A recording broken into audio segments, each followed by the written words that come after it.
This is Mac OS Ken. Apple may open iPhone's NFC for the EC. The whole software update show starts again. And 16 shots at Golden Globes for Apple TV Plus. It is Wednesday, the 13th of December, 2023. I'm Ken Ray, and this is news from Mac OS Ken. Brought to you by yours truly and supported by people like you, patrons through Patreon. Find out more and add your support at patreon.com/MacOSCan. It looks like Apple may bow to the will of the European Commission on NFC and iPhone. Engadget highlights a Reuters report saying Apple is allegedly letting rivals access near-field communication or NFC technology in its devices. NFC is the tech used in tap-to-pay payment systems like Apple Pay. According to the report, the Commission has been investigating Apple since 2020, with Executive Vice President Margareta Vestea previously stating there were indications that Apple restricted third-party access to key technology necessary to develop rival mobile wallet solutions on Apple's devices. If true, it is a big concession to avoid a big fine. A back-of-the-envelope estimate on Apple 3.0 pegged possible fines at $38 billion annually. Of course, there are a couple of caveats. For starters, it's unclear whether Apple's concession will be seen as enough. Engadget says the EC will likely confer with Apple's rivals and customers in the next month or so to determine if it should accept the offer. And of course, there's also the question of whether this thing is actually a thing. While Reuters has sources, those sources are unnamed. Meanwhile, the news organization was unable to get comment from the EC nor from Apple before publication. And just like that, the whole grueling OS update business starts again. On Tuesday, one day after Apple's last round of OS updates for the year, a new round of OS betas for developers. A few pieces from Mac Rumors say Apple on Tuesday seeded the first betas of iOS and iPadOS 17.3 to its developer community, along with the first betas for macOS Sonoma 14.3, watchOS 10.3, and tvOS 17.3.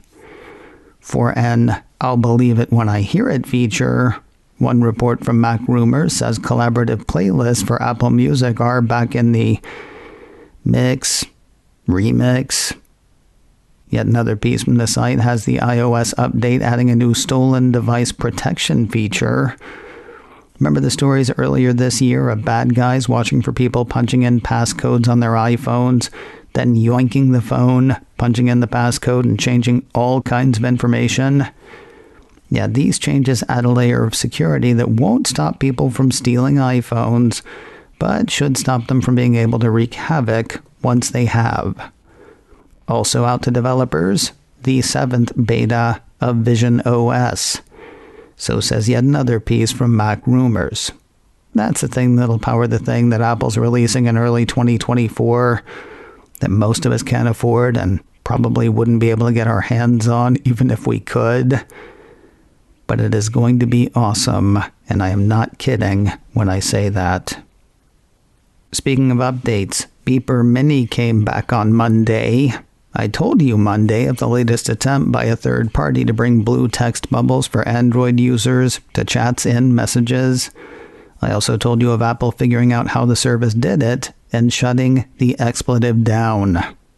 As of a couple of days ago, a piece from Engadget said the service was back, though changed. According to the report, phone number registration isn't working, and Android users who want to give it a go will need to sign in with an Apple ID. For now at least, users will get iMessages via their email addresses instead of via their phone numbers. While people are now aware of potential tracking via push notifications, the info is harder for the government to get.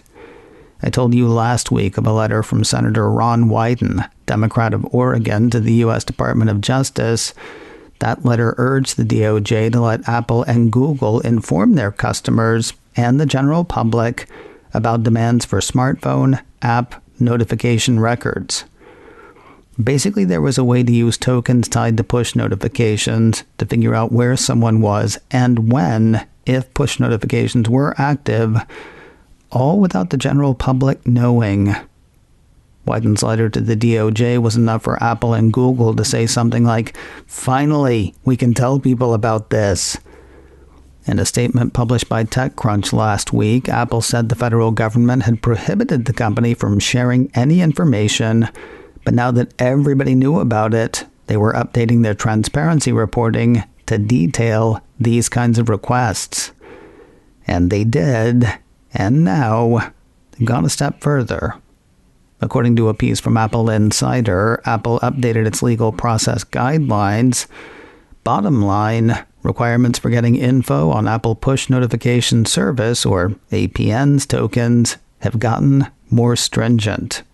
As it stands now, Apple says the Apple ID associated with a registered APN's token and associated records may be obtained with an order under 18 U.S.C. 2703D, basically a court order if I'm reading it right, or with a search warrant. Previously, the site says, the section read the push notification token could be obtained with a subpoena or greater legal process. Stepping up to requiring a search warrant is a significant change, according to Apple Insider. General Motors is out with a new reason/excuse for ditching CarPlay and Android Auto in future electric vehicles. They're doing it to protect you. Motor Trend had a chat with Tim Babbitt, GM's head of product for infotainment. According to Babbitt, according to Motor Trend, CarPlay and Android Auto have stability issues that manifest themselves as bad connections, poor rendering, slow responses, and dropped connections. And when CarPlay and Android Auto have issues, drivers pick up their phones again, taking their eyes off the road and totally defeating the purpose of these phone mirroring programs. The piece goes on to say Babbitt's thesis is that if drivers were to do everything through the vehicle's built-in systems, they'd be less likely to pick up their phones and therefore less distracted and safer behind the wheel. He admits, though, GM hasn't tested this thesis in the lab or real world yet, but believes it has potential if customers go for it. Props to Motor Trend, which does point out that by employing its own infotainment system, General Motors has the chance to sell services to consumers and make a lot of money. It also gets the chance to collect a carload of data about those consumers, which it can sell and make a lot of money. Really, though, it's about your safety. News of another first look deal at Apple TV Plus. A piece from Variety says the Cupertino streamer has inked a multi-year agreement with the writer, actor, producer, director, husband and wife team of David and Jessica Oyelowo and their production company, Yoruba Saxon. As part of the deal, says the piece, Yoruba Saxon will exclusively develop and produce both features and series for Apple TV Plus on a first-look basis. A limited series for Apple TV Plus may shed its limits.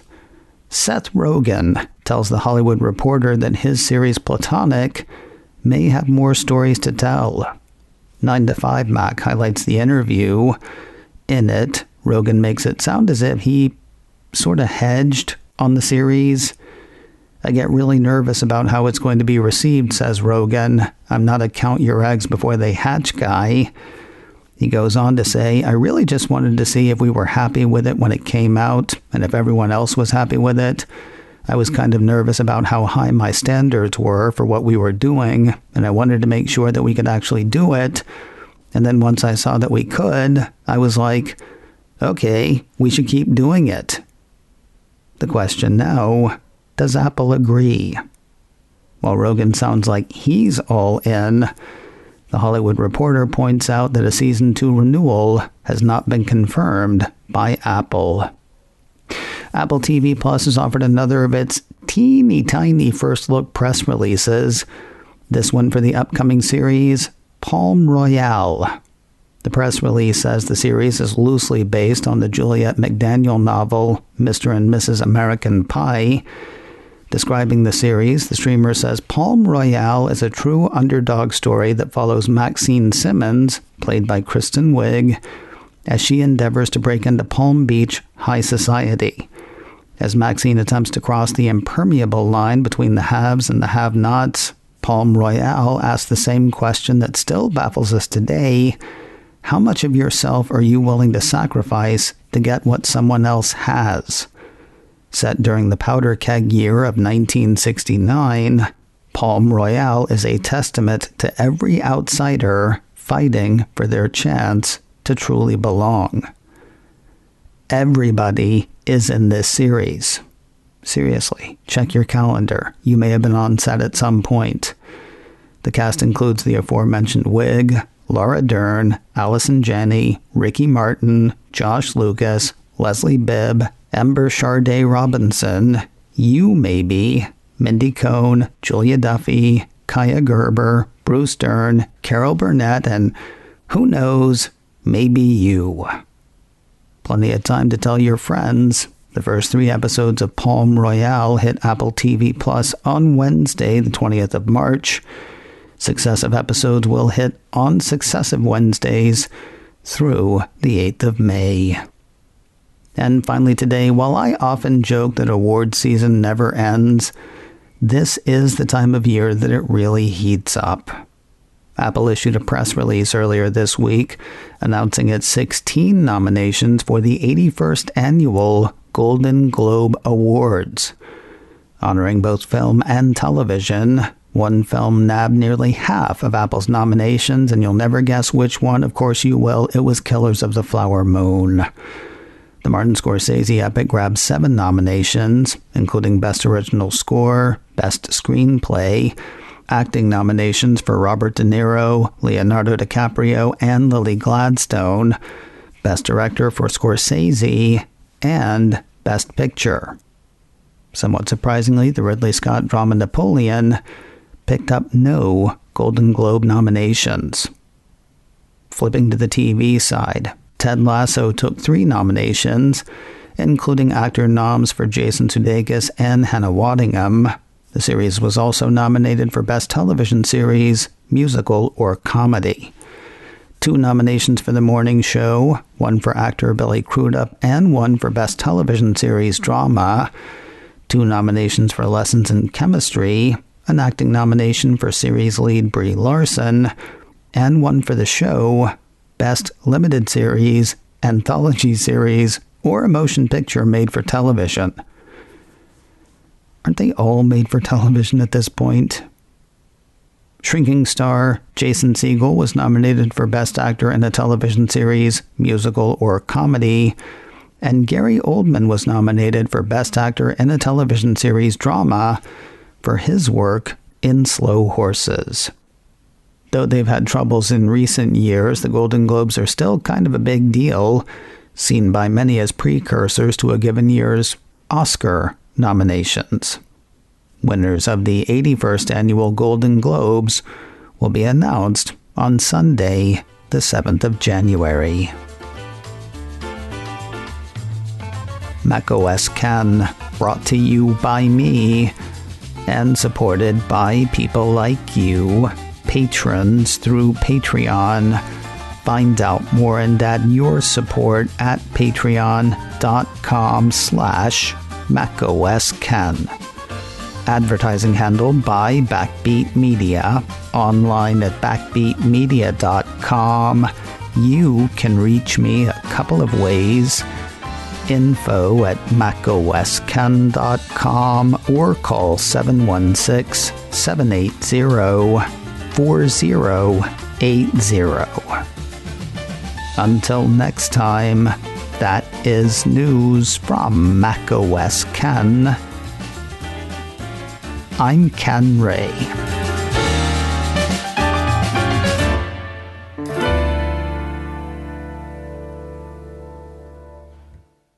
Cha.